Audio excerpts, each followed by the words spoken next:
revenir au concept de bonne gouvernance, il faut rappeler que c'est un concept qui a vu le jour dans les années 90 avec les institutions financières. Déjà, dans un rapport paru en 1992, donc avec le groupe de la Banque mondiale en particulier, le Fonds international pour le développement agricole, intitulé Gouvernance et développement. Donc la Banque mondiale définissait la bonne gouvernance comme étant la manière dont le pouvoir est exercé pour gérer les ressources nationales, notamment les ressources économiques et sociales consacrées au développement. Donc déjà, le lien est fait à cette étape-là. La notion donc, du développement est intimement liée à la question de la gouvernance, la façon dont les ressources économiques et sociales sont gérées pour pouvoir construire le développement. En ce qui concerne donc, le programme des Nations Unies pour le développement, qui est un organisme donc, des Nations Unies, la bonne gouvernance pour le développement humain, l'atteinte des objectifs millénaires des OMD et la gouvernance démocratique fondée sur la participation du processus au processus décisionnel. Donc également pour cet organisme spécialisé des Nations Unies pour les questions de développement, le meilleur processus ou le meilleur cadre justement qui doit promouvoir le développement, c'est la bonne gouvernance démocratique, où le citoyen participe au processus de prise de décision. Donc, sur cette base, on peut déjà retenir un certain nombre de critères ou de principes qui participent justement de la question de la gouvernance. Le maître de cérémonie, si je peux le dire, a donné déjà un des principes fondamentaux de la bonne gouvernance, la question de l'information et de la transparence. Pour que le citoyen puisse justement exiger une certaine transparence dans la gestion des choses publiques, il faut qu'il soit informé. S'il n'accède pas à l'information, il ne peut pas avoir l'information. La preuve, on a vu lorsque le rapport de la Cour des comptes a été publié, les gens ont eu l'information et ça a suscité des réactions. Effectivement, dans le contexte démocratique, l'information publique, c'est un moyen extrêmement important qui permet aux citoyens d'exiger des comptes justement au gouvernement. Donc, entre autres principes, je reviendrai sur la question de la transparence, la question de la participation, la question de la responsabilité en termes d'obligation de reddition des comptes, l'état de droit, avec tout ce que cela implique, la lutte contre la corruption, le détournement des deniers publics et surtout la capacité du pouvoir public à apporter des réponses efficaces aux besoins, donc aux préoccupations des citoyens. Donc tout ça. Maintenant, la bonne gouvernance après ce tonus qui a été donné par des institutions internationales, aujourd'hui il y a un cadre juridique qui existe justement qui impose la bonne gouvernance. Le premier de ces cadres-là, on peut déjà aller au niveau de la charte africaine, justement de la démocratie et des élections dans le cadre de l'Union africaine. Dans ce texte international qui a été adopté donc en 2007, ce texte a fait la part des choses entre la gouvernance politique, auquel il a donné un contenu, notamment tout ce qui concerne l'obligation de reddition des comptes, l'indépendance de la justice, l'efficacité des parlements, justement, dans le contexte démocratique, l'état de droit, les élections transparentes, libres et indépendantes, mais également, entre autres, mais également la gouvernance économique et la gouvernance des entreprises.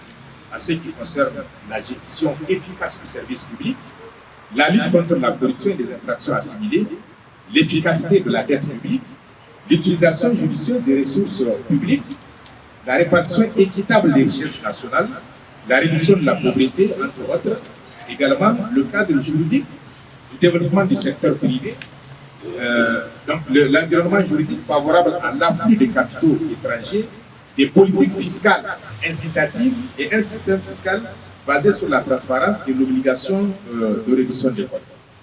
Ça, c'est au niveau de l'Union africaine.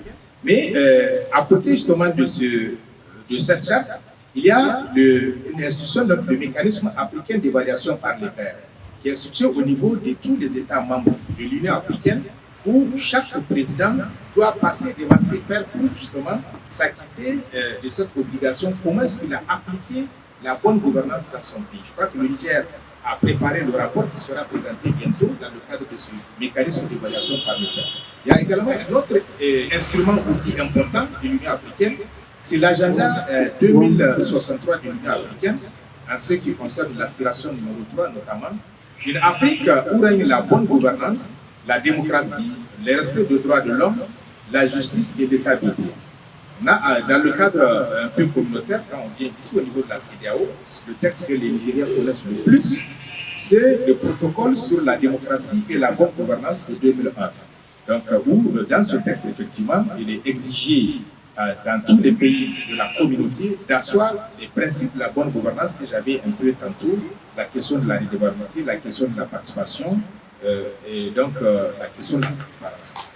La transparence et l'information publique sont extrêmement importantes. Je vais lire avec beaucoup d'intérêt cette déclaration de Philippe Séguin, personnalité politique en son temps, qui disait que l'opinion publique ne supporte plus que la mauvaise gestion et les irrégularités dans l'utilisation de l'argent public demeurent le plus souvent sans sanction personnalisée.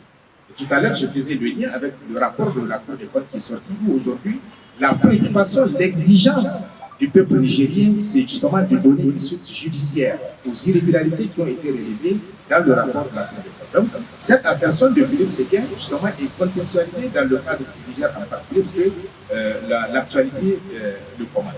Il y a également, tout à l'heure, je parlais des principes de l'obligation de reddition des comptes. Et là, ça tire comme fondement, comme on appelle le fondement, c'est l'article 15 de la Déclaration des droits de l'homme et des citoyens, qui précise que la société a le droit de demander compte à tout agent public de son administration. Et c'est ça qui est le fondement juridique aujourd'hui de cette obligation qui est faite. À chaque fois quand vous gérez le pouvoir au nom du peuple, vous avez l'obligation de le rendre compte de la façon dont vous allez gérer les ressources, les biens publics, puisque vous gérez le pouvoir au nom justement de ce peuple. Donc, c'est pour dire qu'en réalité, la question de la responsabilité et du principe de l'imputabilité en termes de gestion des ressources publiques ou autres là, qui sont fondaments et aujourd'hui de plus en plus dans le contexte démocratique où le peuple est conscient qu'il a participé justement à l'avènement des pouvoirs publics, donc à la désignation de gouvernants et par conséquent, ces gouvernants ont l'obligation de lui rendre compte de la façon dont le pouvoir a été géré à l'heure. L'autre chose, c'est la question de la participation. C'est vrai, on sent une opinion publique très dynamique au Niger où les gens sont exigeants par rapport à un certain nombre de choses, même si on constate malheureusement un certain taux qu'on appelle d'abstention dans les élections. Je pense que cela ne participe pas justement de cette exigence de participer à la gestion, de participer au processus de prise de décision en amont comme en aval où les citoyens doivent participer à la désignation à travers des élections libres et transparentes pour que le gouvernement ait une certaine légitimité justement dans le cadre de la prise de décision. Mais également dans le cadre de la gestion des ressources publiques, les citoyens doivent participer. Tout à l'heure, je parlais en parlant du protocole de la CEDEAO et de la Charte africaine, de l'efficacité du Parlement. Dans le cadre justement du contrôle que le Parlement doit exercer, il faut qu'il sache que l'autorisation budgétaire qui a été donnée au gouvernement, est-ce que les ressources publiques sont utilisées à bon escient? C'est ça qui est l'objet de la loi de règlement. Une fois que la loi de finances a été votée, que ce soit la loi de finances rectificative, à la fin, les parlementaires doivent faire un contrôle efficace justement de l'affectation des ressources. Est-ce qu'elle a été bien faite? Est-ce que les ressources sont équitablement réparties entre les institutions, entre les citoyens et tout ça? L'autre aspect justement de la bonne gouvernance, c'est l'état de droit.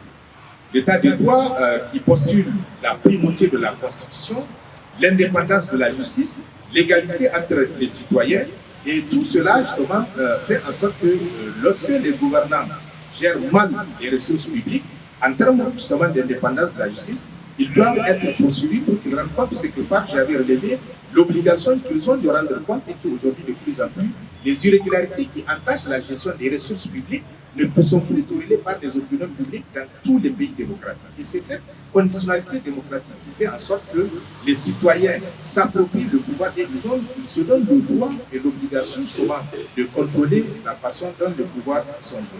Et tout à l'heure, j'ai parlé de l'efficacité de la dépense, de la dette, mais lorsque les ressources nationales, que ce soit les ressources du sous-sol ou autres, sont mal gérées, elles sont dilapidées, mais on ne peut pas financer le développement.